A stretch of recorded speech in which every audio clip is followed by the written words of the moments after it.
for this day. Thank you for giving me another opportunity to preach your word. Lord, I'm available to you. I stand before you as an empty pitcher before an ever-flowing fountain. God, fill me until I overflow. Please allow your people to be open and receptive to your word. Help us to apply your word to our lives daily. We ask all of this in the name of Jesus. Amen.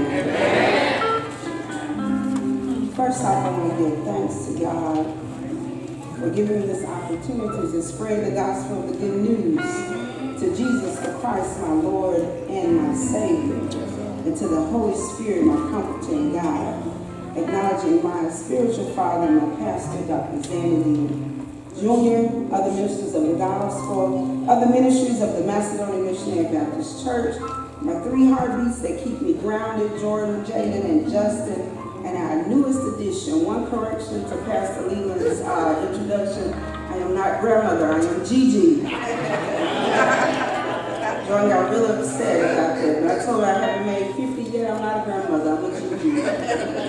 Also want to give thanks to all of you, my father's children. You know, God is so awesome. I got a little nervous, but that's natural. But then I said, Lord, you know what? It's all about you. You ain't got nothing to do with me. You know, when I was going through depression, the Lord allowed me to hear a familiar voice. And it was Pastor Leland's voice, and it helped me come up out of that place. And today I was being a little nervous, and I saw that familiar face of one of my co-workers and my sorority sister, Rosalind Strong. Thank you so much for coming to support me this morning. Today, this is the day that the Lord has made. And rejoice in it. It's a little bit sweet for me, but hey. Today's scripture lesson will come from Jeremiah chapter 29 and verse 11. Very familiar. Jeremiah chapter 29 and verse 11. And the word says, for I know the thoughts that I think toward you, said the Lord, thoughts of peace and not of evil, to give you an expected end. The word of God for the people of God. So for my topic today, I'd like to use not your plans, but his plans. Today is a special day for me and my family. My plans were to preach from the books of Acts, but his plans said differently. All right. I have made plans for my life and my sons. 2 years ago, the Spirit of the Lord spoke and told me to transition. I was disobedient and did not move because I was comfortable where I was. On last year, the Spirit of the Lord spoke and told me to transition and even provided a job for me, but yet I was still disobedient. All right. This year, even though I smiled on the outside, on the inside, I was sometimes broken and I was hurting, but it was because of my disobedience. All right. I have now accepted the will of God and walking in obedience, and God has a greater plan for me and my sons. Right. As of this Friday, my family and I will be transitioning and moving to Gulfport, Mississippi, and beginning a new life. Macedonia has definitely provided a firm foundation for us to build upon. We thank you, we love you, and we ask for your continued prayers as we continue to follow his plans. That's right. Not our plans, but his plans. All right. And today's lesson, Jeremiah chapter 29, is addressed to the exiles in Babylon. All right. As punishment for the sins of Judah, God was going to send the Babylonians to destroy Jerusalem and the temple and to carry away many of the people to Babylon. At the time Jeremiah wrote chapter 29, Nebuchadnezzar had already moved some of the Jews to Babylon, although the total destruction of Jerusalem and the temple was still to come. All right. Jeremiah writes to the exiles to tell them that the people would return to the land, but only after 70 years. Right. Then he reassures them in verse 11 that God has not forsaken them. Yes. They will be restored. God's plan for his chosen people were for good and not disaster. All right. To give them a future and a hope. All right. Just as in the day of the exiles in Babylon, God has a plan for you. Yes. But do you have a plan know that God has plans for you. It does not matter if you're young or old. God has a plan for you. It does not matter if you're male or female. God has a plan for you. It does not matter if you're rich or poor. God has a plan for you. It does not matter if you are black or white or Latino or Asian. God has a plan for you. It does not matter if you are educated or not. God has a plan for you. It does not matter if you're single, if you're married, if you're widowed or you're divorced. God has a plan for you. It does not matter if you're Baptist, if you're Pentecostal, if you're Methodist or you're Catholic. God has a plan for you. It does not matter if you are retired, employed, or unemployed. God has a plan for you. And the reason why I know that God has a plan for you, because God said in himself, in his word, that he has a plan for us all. Well, what is a plan? A plan is a detailed proposal for doing or achieving something. A design or arrangement made in advance. From the beginning of time, either we ourselves or someone else for us has devised various and a variety of plans to help us to accomplish what we need throughout our life's journey. Plans to help us to get through grade school to graduate. Plans for a job or a career. Plans to get married. Plans for a family. Plans for what is next in our lives. Just all types of plans. God clearly says, I know the thoughts that I think towards you. Just as God was writing to the nation of Israel while in captivity in Babylon, God is reminding us as well that in spite of our pain and suffering, we are on his mind. He is working out his perfect will in our lives. When his plan is finished, he will change it and change us. When the exiles came out of Babylon, they never resorted to that sin again. When we follow his plan and not our plan, God makes us stronger and better for his glory. God's plans for us are clear, they are definite, and they are precise. How so? Well, I'm glad you asked. God's plans for us are individualized. Of all the people in all the world, God has his mind on you. He sees you not just as another member of the vast human race, but rather he sees you as an individual. His plans have specific thoughts about you that fit you. He cares about you. You as an individual are on his mind. God's plans for us are intimate. Matthew 10 verses 29 through 31 says, are not two sparrows sold for a penny? Yet not one of them will fall to the ground outside of our Father's care. And even the very hairs of your head are all numbered. So don't be afraid. You are worth more than these sparrows. These scriptures show us the value that God places upon his creation. Even the little sparrow that falls to the ground does not escape the attention of the Almighty. God is so concerned about our lives that he knows the very numbers of hairs which is upon our head. If he is so concerned about something that we consider so insignificant as that, then we can rest assured that he will take care to watch over the more weighty issues of our lives. Since his plans of our lives are so detailed, then we can be sure that he knows every possible thing there is to know about us. God is omnipotent. He knows our deepest and darkest secrets. He knows our thoughts, our motives, our plans, and our dreams, and he plans accordingly. God's plans for us are infinite. In Psalms chapter 139, verses 1 through 19, David tells us that God is omnipresent. The Lord is everywhere, beholding everything. Even before we came into the world, God was looking upon us and had already determined exactly how we would turn out. While it is plain to see that God knows the most intimate details of our lives, we must never forget that God knows every detail of our lives. God misses nothing that we do.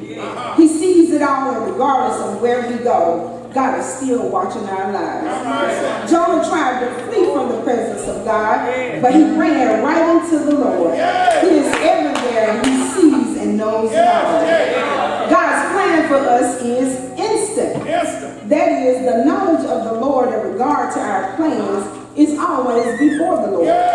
Proverbs chapter 21 and verse 2. Every way of a man is right in his own eyes, but the Lord ponders the heart. If he knows when the sparrow falls to the ground, then you can be sure he is aware of everything that happens in your life, of a moment by moment basis. In other words, God's eye is constantly upon the affairs of your life. This should encourage us because nothing happens in our life that catches the Lord off guard. He knows about it before it happens. Isaiah chapter 46 and 10 says, declaring the end from the beginning, and from ancient times the things that are not yet done, saying, my counsel shall stand, and I will do all of my pleasure. In other words, in the beginning, God says, I told you what would happen in the end. A long time ago, I told you things that have not happened yet. When I plan something, it happens. I do whatever I want to do. It had to pass through the filter of grace before it could even make it to us. Romans 8 and 28, we know that in everything God works for the good of those who love him. These are the people God chose because that was his plan.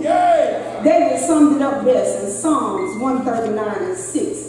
If you are trying to hide something from the Lord, then his omniscience is a terrible thing because you are going to get away with nothing. However, when you are trying to serve the Lord, his omniscience is a blessing because the Lord knew everything that came to pass in our lives before he ever allowed it to come our way.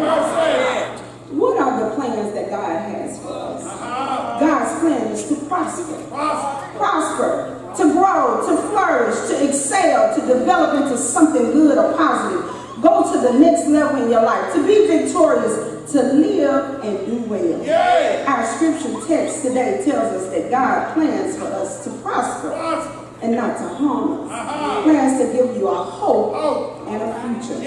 What are the plans that God has for us? God's plan to love us despite of us.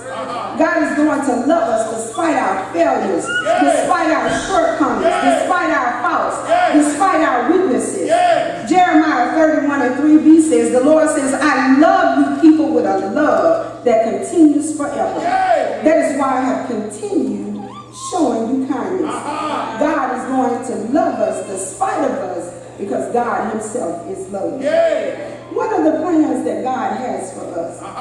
God's plan is to always be able for us.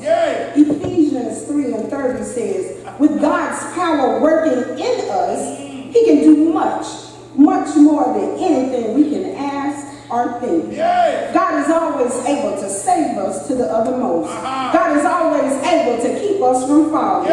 God is always able to supply our every need. God is always able to heal and deliver us. God is always able to turn our midnights into day. God is always able to sustain us when we are going through stormy situations. God is always able to make a way out of no way. God is always able to lead and guide you. God is always able to build you up where you are torn down. God is always able to strengthen you where you are weak. God is always able to forgive you and cast your sins away. Jeremiah 31 and 17 says, there is nothing, absolutely nothing too hard for God. What are the plans that God has for us? God's plan is to never leave us or forsake us. Hebrews 13 and 5 says to be satisfied with what you have. God has said, I will never leave you. I will never run away from you. No matter how lonely you may feel, no matter what tough situations you may be going through right now, God has promised to never leave you nor forsake you. What are the plans that God has for us? God's plan is to see us through all our trials and tribulations. John 16 and 33 says, these things I have spoken to you, that in me you may have peace. In this world you may have tribulation, but be of good cheer. I have overcome the world. 2 Psalms 34:19 says, many are the affliction of the righteous, but the Lord delivers him out of them all. And since God has plans for us, we ought to have plans for him. We ought to P, praise the Lord. We ought to L, learn of Christ so we can live for Christ. A, acknowledge the Lord in all of his ways. And not be ashamed to be a witness for the Lord. And S, serve the Lord with gladness. It's not our plan, but it's his plan. Having plans for God is not for God's benefit, but it's for our benefit. God can do well without us. But if we want to be blessed, we must have plans for God. But the greatest plan that we should have for God is to enter into a personal relationship with God through our Lord and Savior Jesus Christ, God's only begotten Son, who came down through 42 generations. He was born in a stable to remove the sins of mankind. At the age of 12, he was left behind as he and his parents traveled to Jerusalem. Mary and Joseph found him 3 days later, teaching elders in the temple. He performed miracles. He changed water into wine. He healed the royal official's son. He healed the possessed man. He fed 5,000 men and their families with only 2 fish and 5 loaves. He raised the widow's son. He raised Lazarus. He calmed the stormy sea. He even walked on water. Not your plans, but his plans. Because of his miracles and his love, members of the Sanhedrin, as well as the high priest, were concerned that Jesus was going to instigate a rebellion and the Jews would lose their lives. To avoid this, they ordered his arrest and handed him over to the Romans for punishment. He was beaten, he was whipped, and he was spat upon. While enduring it all, he never stepped on the road. Not your plans, but his plan. Jesus was taken to a hill called Golgotha, the place of the skull with 2 thieves who hung on either side of him. Here the Son of God was nailed to a cross. They placed the nails in his hands and the whips in his feet. He was hung up for our hang up. They hung him high. They stretched him wide. He hung his head, and for me and you he died. Not your plans, but his plans. Darkness came all over the land for 3 hours while Jesus died. An earthquake occurred. The great veil in the temple, which separated the holy place from the most holy place, was torn in 2. Saints who were dead arose from their graves and walked about the city. Joseph, a wealthy man from Arimathea, asked permission from Pilate to bury the body of Jesus in his new tomb where nobody had ever lain before. Not your plans, but his plans. Thanks be to God. That's not how the story ends. But after 3 days, on Sunday morning, the first day of the week, he arose from the dead. This fulfilled Jesus' own prophecy that he would be in the grave for 3 days. God's plan provides forgiveness of sins, restores fellowship with God, gives hope in death, and the promise of eternal life. God has a plan for you. Do you have a plan for him? In order for us to receive his blessings, we must die to sin and arise to walk in his plan, the newness of life. I say this because I know the plans that I have for you. This message is from the Lord. I have good plans for you. I plan to give you hope and a good future. Not your plans, but his plans. God has plans for you, and you should have plans for God.